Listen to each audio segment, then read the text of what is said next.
So we've been going through this series in John, and this kind of comes in the middle of it all. Here we are in John chapter 11. I'm really thankful to Randy Stanton for being able to share last week from Canadian Baptist Ministries about the journey that he's on, and from John chapter 10 he shared. And in the midst of all of this, we have the coronavirus. And one thing I want to remind you about is, although we're doing church online, church doesn't stop. As Christians, we have a great opportunity to, do a couple things. First of all, I believe God calls us to this time of stillness right now. Today was going to be a very busy day for me. Today's actually Saturday. I'm filming this the day before. I'm going to be showing it on YouTube. But today was going to be, running around for my son's youth orchestra, and the concert would be later on tomorrow. And, busyness is something that's hit our country harder than ever.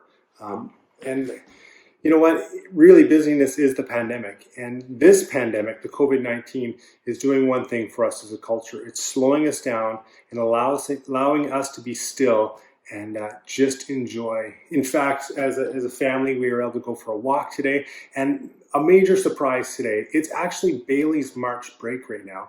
And we were amazed. Our dog, when we got back from the walk, he kind of starts freaking out at the door. The door opens up, and surprise, surprise, Bailey shows up unannounced from Toronto and walks in the door, and just with utter surprise and amazement, Bailey surprises us. She's home for a week. And so again, that's just a blessing. And beyond that blessing is this is also a week of stillness. For us as a culture, for us as a family, with school being canceled, just great opportunity for our kids to come together, the three of them, and just enjoy each other. So again, that's why God created, for community and for being able to just sit back and enjoy times like this. So although there's a lot of fear going on right now, and there's a lot of unknowns, the news and the media, if you watch it, it's just there's something after another, one thing after another. And so we just never know. So what I want to do is draw our minds around John chapter 11. And this is a story that, just amazes the world. The raising of Lazarus from the dead. And I hope you've enjoyed the readings this week, because almost all of John 11 focuses in around Lazarus. And you saw from 5 different devotionals this week from 5 different people in our congregation about the impact that it's had on their lives. And so I pray that today, that as we draw into Lazarus, it's able to impact your life in a different way. So I don't want to be long on this, and I know sometimes just watching a video like this isn't as captivating. But as you watch this, also begin to think about ways that you can continue to give to the church. Again, you can find the link anywhere on our website, kbconline.ca, and look for the link for giving. And, continue to, we've been in a great season in our church, and we don't want to stop. The giving in our church has been way beyond expectations, and we thank you for that. So let's continue that journey. So will you turn your Bibles to Ezekiel chapter 37. A little bit of a unique place to start because we are in John 11, but I want to draw our attention around the idea that God has always been in the, just raising people to life. And that's what he's in it for. He wants us to live life. He doesn't want us to live death. He wants us to live life. And in our life, our default, unfortunately, is death. Right? Our default is to go towards that. And our default is not to live. And what I mean by that, we breathe every day, but we're always progressing towards death. But I want us to begin to progress towards life. And that's what Jesus calls us to. Ezekiel chapter 37, and we see just an amazing account of the raising of dry bones.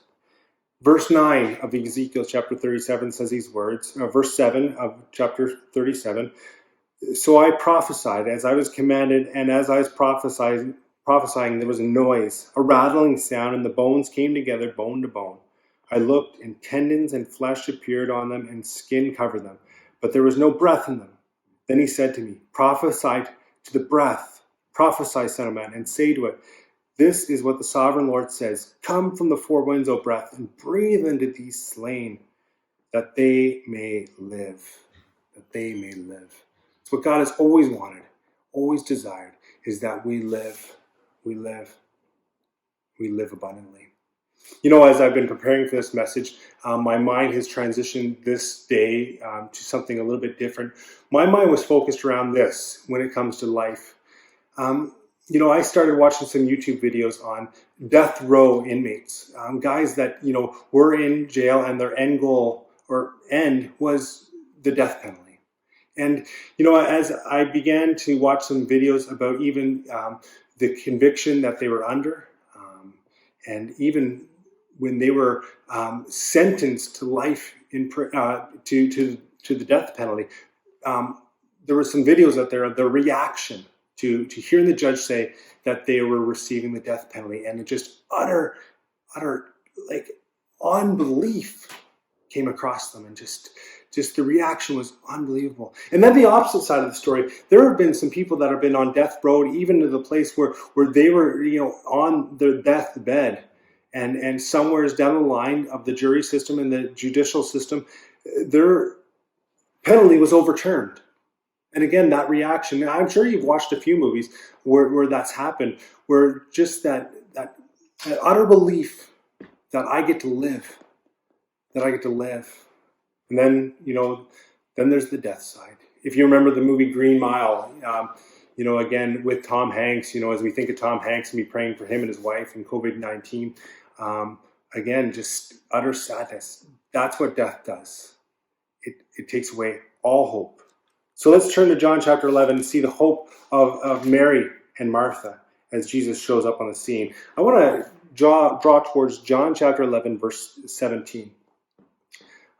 Jesus has been called to the scene, and he didn't run. He didn't rush to the scene. And on his arrival, Jesus found that Lazarus had already been in the tomb for 4 days. So the 4 days may be significant here. There's a Jewish belief that the soul stays near the body for 3 days, hoping that it might be able to return to the body. But on the 4th day, it sees decomposition setting in, and it leaves it finally. If this view was as early as the time of which we are thinking, it will mean that a time has been reached for the only hope Lazarus had was a divine act of power. Here it is, the 4th day, and again, their belief was after 3 days it was over. And maybe that's where Mary and Martha were at. They were like, the 3 days have already passed, Jesus. There's no hope. For 3 days, the soul hovers over the body, intending to re-enter it. But as soon as it sees its appearance change, it departs. See, in this line of thinking, restoration can only happen through a new creative act of God. Such a creative act would be something only God can do. And Jesus is represented and accomplishes it. See, we begin to read here, and it says this: Bethany was less than 2 miles from Jerusalem, and many Jews had come to Martha and Mary to comfort them in the loss of their brother. When Martha heard that Jesus was coming, she went out to meet him, but Mary stayed at home. Lord, Martha said to Jesus, if you had been here, my brother would not have died. But I know that even now God will give you whatever you ask. Jesus said to her, your brother will rise again. Martha answered, I know he will rise again in the resurrection at the last day. Jesus said to her, I am the resurrection and the life. He who believes in me will live even though he dies. And whoever lives in me and believes in me will never die. Do you believe this? Yes, Lord, she told him. I believe that you are the Christ, the Son of God, who was to come into the world. And after she had said this, she went back and called her sister Mary aside. The teacher is here, she said, and is asking for you. When Mary heard this, she got up quickly and went to him. Now Jesus had not yet entered the village, but he was at the place where Martha had met him. When the Jews who had been with Mary in the house comforting her noticed how quickly she got up and went out, they followed her, supposing she was going to the tomb to mourn there. When Mary reached the place where Jesus was and saw him, she fell at his feet and said, Lord, if you had been there, if you'd been here, my brother would not have died. When Jesus saw her weeping, and the Jews who had come along with her also weeping, he was deeply moved in spirit and troubled. Where have you laid him? He asked.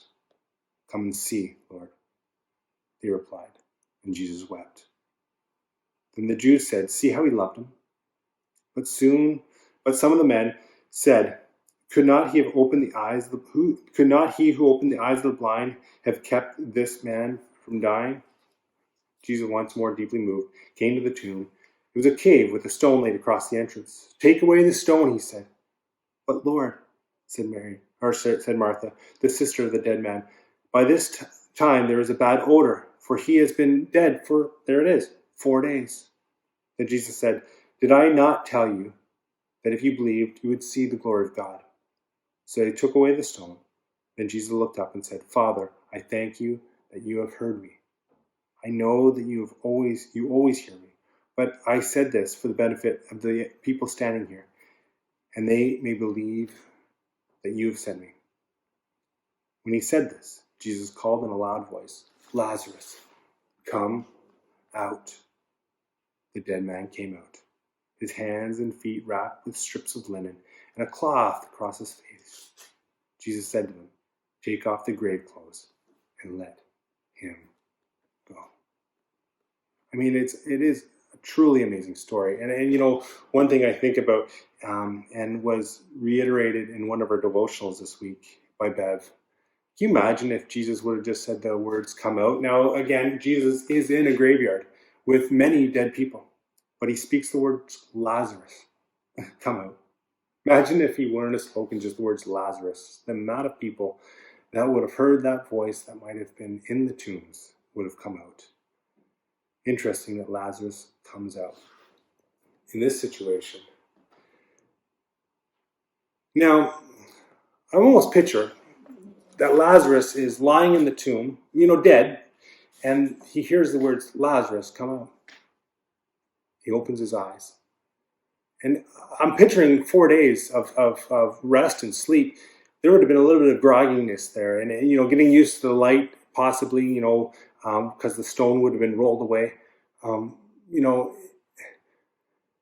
I wake up, and I open my eyes for the first time, my first instinct is to close my eyes. In fact, my default is to close my eyes, to hit snooze and go back to sleep.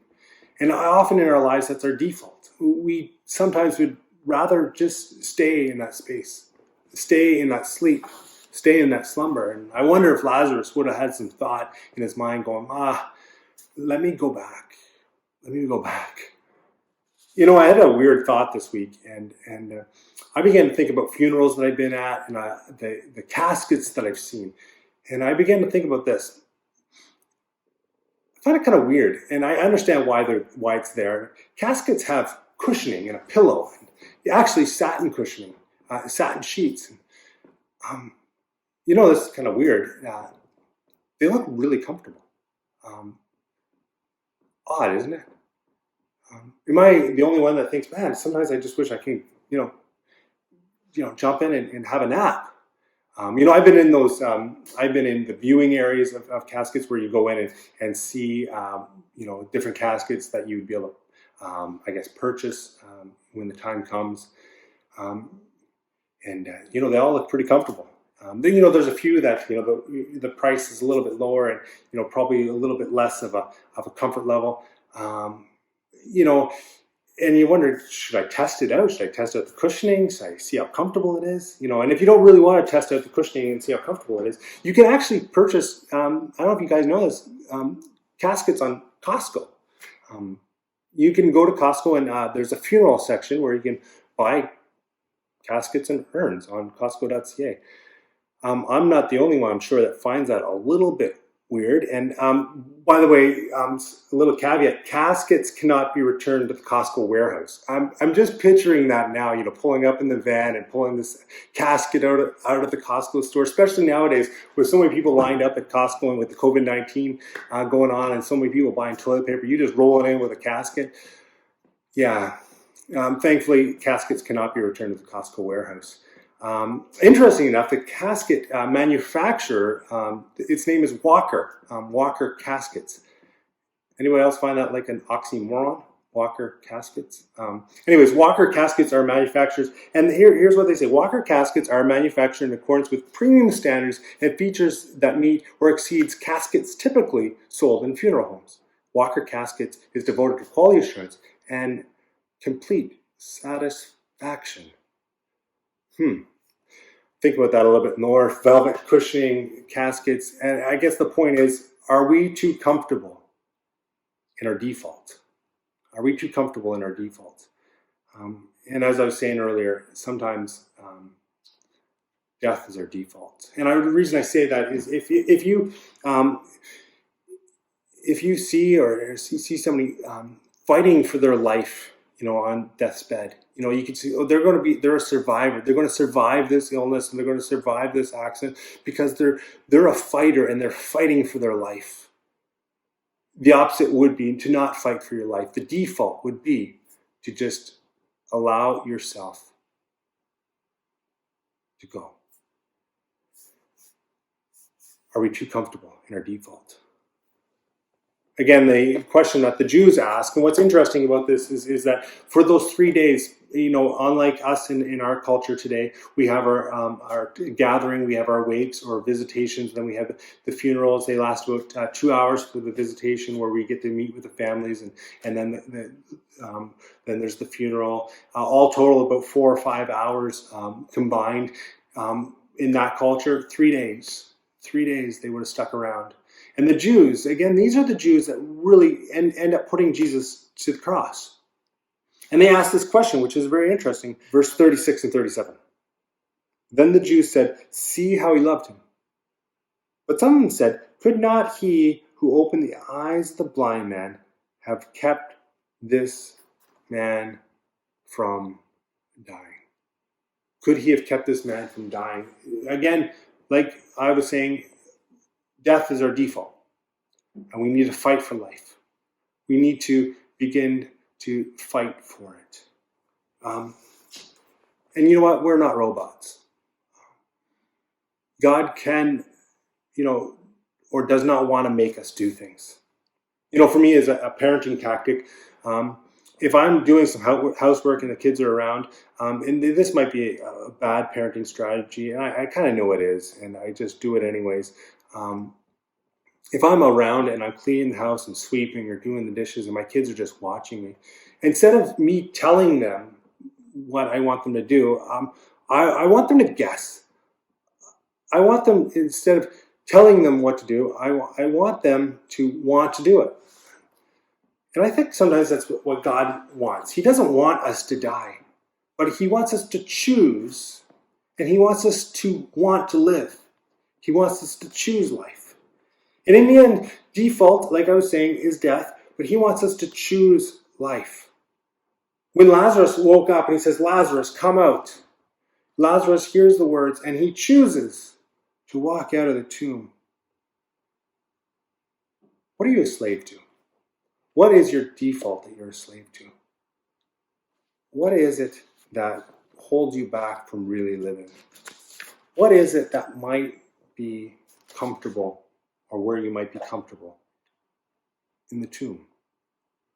We all have a tomb of some sort. We all have a place where we're not living. We all have a place where Jesus is on the outside of it. And he says, "Come out. Come out of that darkness. Come out of that default. Come out and live."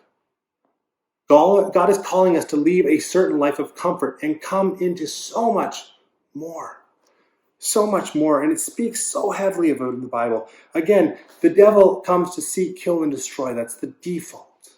But I have come to give you life, and life more abundantly. My call for us today is, don't live the default. Don't live in the grave. Romans chapter 8. We read a couple weeks ago from Romans chapter 8, verses 1. I just want to drop down a little bit, and I want to begin to see what God is calling us. It says, verse 9, "You, however, are controlled not by the sinful nature," the default, "but by the Spirit."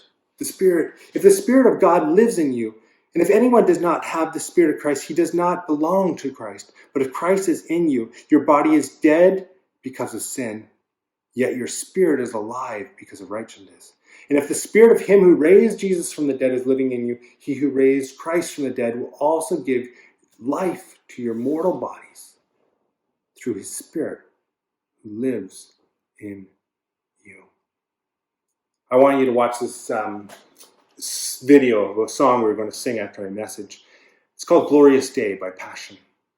And in this song, I've seen a song performed live by Passion at one conference, and the instruction to those that are in the conference was this: when it comes to the part where it says, "I ran out of the grave," to sing it with all earnestness. The words